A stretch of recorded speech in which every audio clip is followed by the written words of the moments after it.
So as you know, the rapid progress of urbanization has modernized many people's life, but also generated a lot of issues: traffic congestion, energy consumption, and air pollution. Tackling this challenge seems nearly impossible years ago, given the complex setting of the city. But now, with the increasing big data we are available in the city, for example, traffic data, social media data, geographic data, we are able to solve the challenge we are facing by aggregate this data collectively and intentionally. So motivated by this opportunity, we came up with a vision on urban computing since 2008, which is comprised of 4 layers from urban sensing to urban data management to urban data analytics and the service providing. Then we can let 4 layers into a loop for a recurrent and unobtrusive improvement on people's life, city operating system, and the environment. So in short, we are going to solve big challenges in big city by using big data. But today I will focus on the 2 layers. One is data management and another one is data analytics. So let's start with urban data management. When we look at this layer, we are concerned with 3 aspects. One is data. Second one is cloud computing platform. Third one is indexing and the retrieval algorithm. So let's look at each of them. Okay. So first of all, data. This is unique data, spatial temporal data.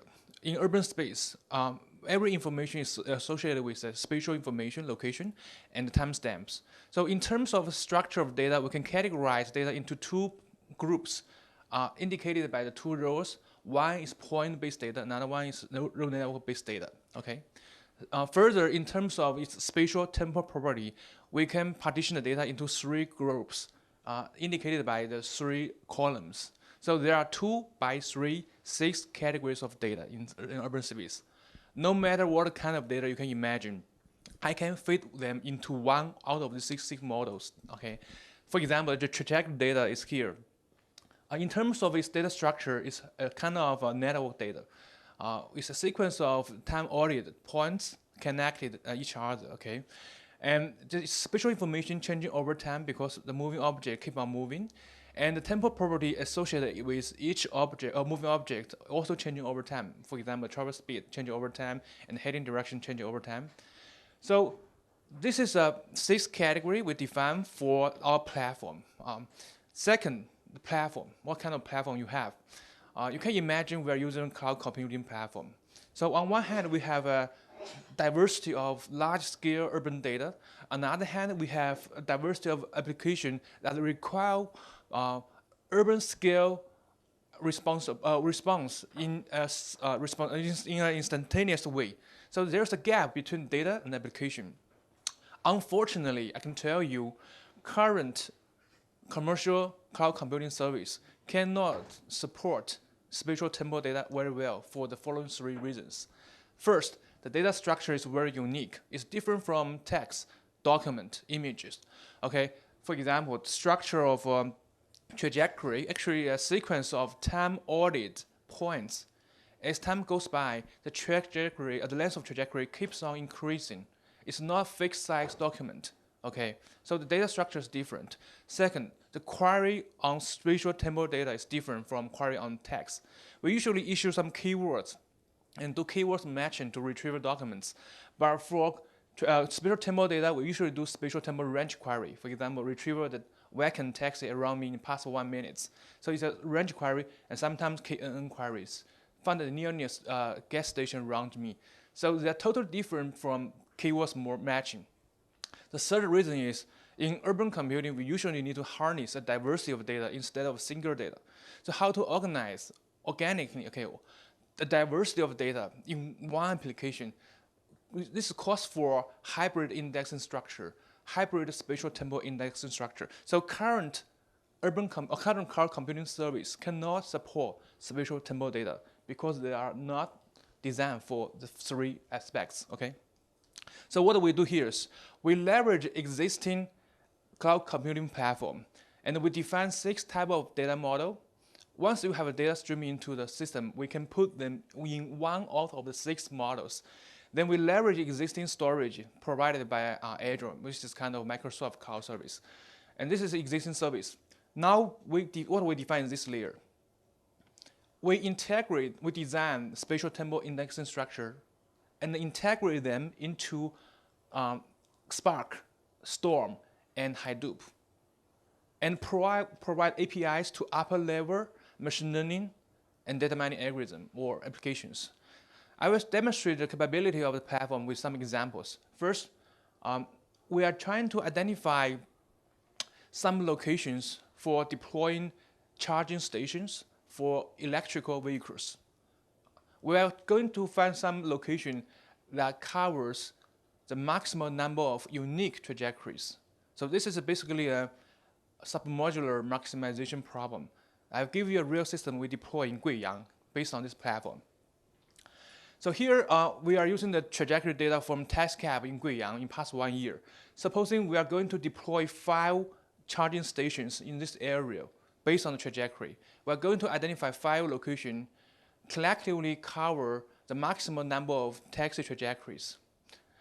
So this is a submodular maximization problem, which is very, very slow. But now with our platform, we can make it very efficient. Why do we need to make it very efficient? Because the results returned by the algorithm may not be eligible, considering some domain knowledge. For example, what if the place is already very clouded? We should not put a charging station in this cloudy area anymore. And what if there's no space there? So sometimes we need to remove the results, some of the results returned by the algorithm. For example, we can remove these results and let the algorithm to run again and keep the rest of the results. Okay? So this is a interactive visual data analytics. Without the platform, we need to wait a couple of days until generating 1 round of results. But now we can get the results in a few seconds. Then we can integrate human knowledge to refine the results generated by the algorithm and get the results better and better. So this is an interactive visual data analytics enabled by the cloud computing platform for spatial temporal data. So this is the first example, showcasing its efficient spatial temporal data management capabilities. So further, we define some machine learning algorithm visually focusing on fusion data across different domains. So there are some basic machine learning modules like regression, classification model, but I want to emphasize the data fusion model we designed specifically for different type of data. Okay, and I will give you some example later. Without this platform, without this middle layer, the feature extraction of some big data application may cost you a couple of days. You cannot make it in real time. So we need to combine database with machine learning. So that's fairly important in a big data project. So let me show you one example about air quality. So everybody here knows China, okay? It's not good in terms of air quality. It's a headache of government. So government has built many on-the-ground air quality monitoring stations to inform people the ambient air quality information every hour. But station is very expensive in terms of size and monies, okay? So we cannot deploy such kind of station everywhere. But problem is, air quality will rise by location significantly and changing over time significantly. So this is a replay of the real data. You can see each icon stands for one air quality monitoring station, and the icon and the number associated with each icon means air quality index. The smaller, the better. The bigger, the worse. Red means pollution. Okay, green means very nice air quality. As we can say, even at the same moment, the air quality from different stations may be dramatically different, even if they are only a few blocks away. So it's not surprising to see this phenomenon because air quality is influenced by multiple complex factors such as traffic flow, land use, and density of buildings.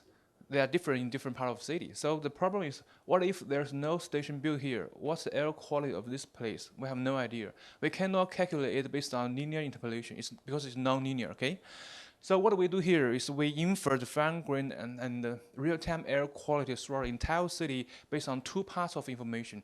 The first part of information is the real-time and historical air quality data from stations, existing stations. And then we combine 5 additional data sources. Traffic, meteorological data, wind speed, temperature, humidity, etc. Human mobility data. Here we use taxi data. Points of interest data, how many restaurants are there, and the density of building in a given region.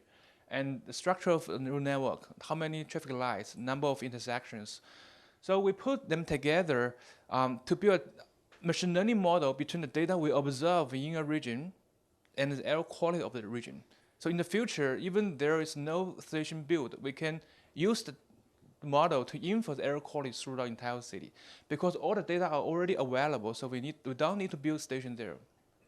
So this is a real system that have been deployed in China for over 300 cities.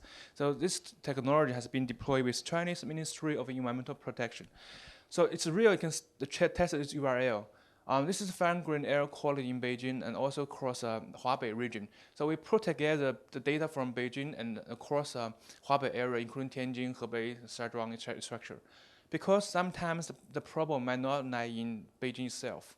You have to associate the data of larger area. So with such kind of information, you can trace the source of air pollutants. You know where air pollutants comes from, okay, and how the air quality change over time in different places. This really inform government's decision making and the people's decision making on trip planning.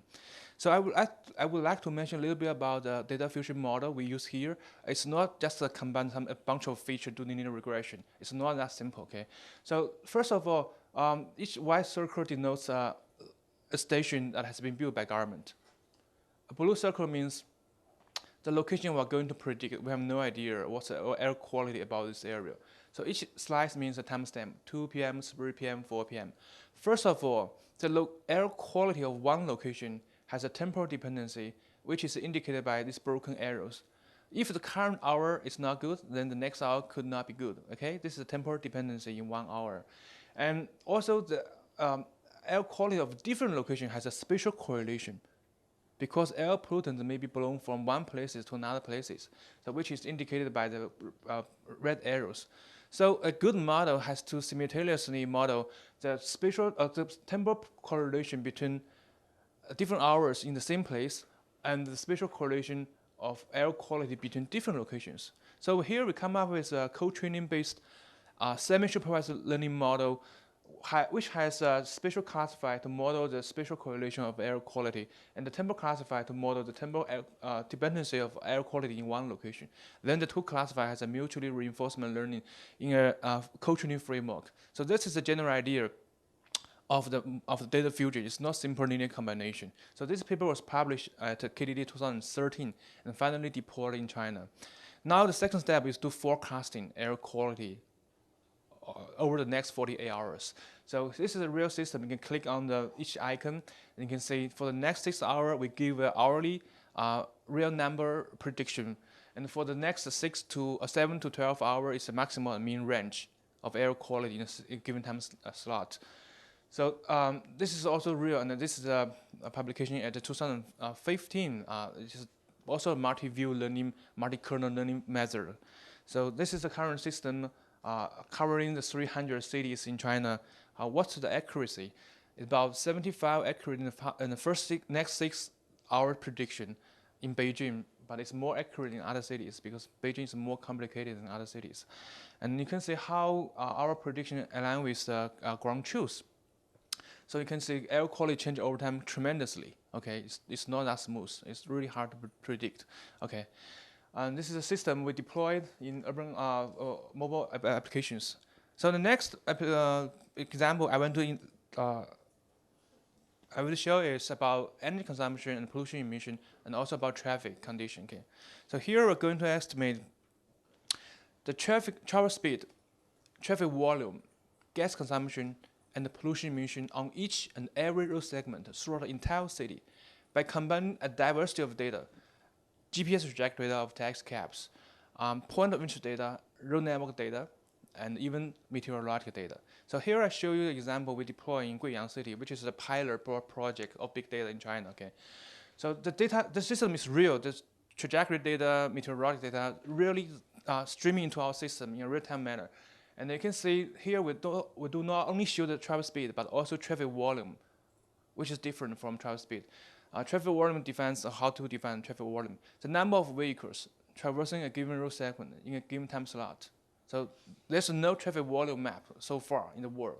But here we enable in Guiyang City. And further, you can check the pollution emission on each and every road segment this is a carbon monoxide and a PM 2.5. Okay, so we have fine-grained information on each route segment, so we know what's the energy consumption there and what's the pollution emission. Then we can answer the question, what's the percentage of air pollution from vehicles? Okay, so this is a three-step solution. First, we can infer travel speed on each route segment based on sparse data. This is going to solve your question, okay? And this is a couple of maximum factorization method combining different type of data sets. And then from travel speed to traffic volume, this is based on an unsupervised graphic model because we don't really have label data. Then we can employ some functions from environmental theory, okay? So here I'm concluding my talk. So using three characters, urban computing. The first, our vision is using big data to solve big challenges in big cities. There are 3B. And our methodology is 3M, data management, machine learning, and the data mining, and the data management, okay, 3M. And our results is a win-win-win situation among people, city, and the environment. So in short, for your memory, it's 3 BMW. That's urban computing. Thank you for your attention.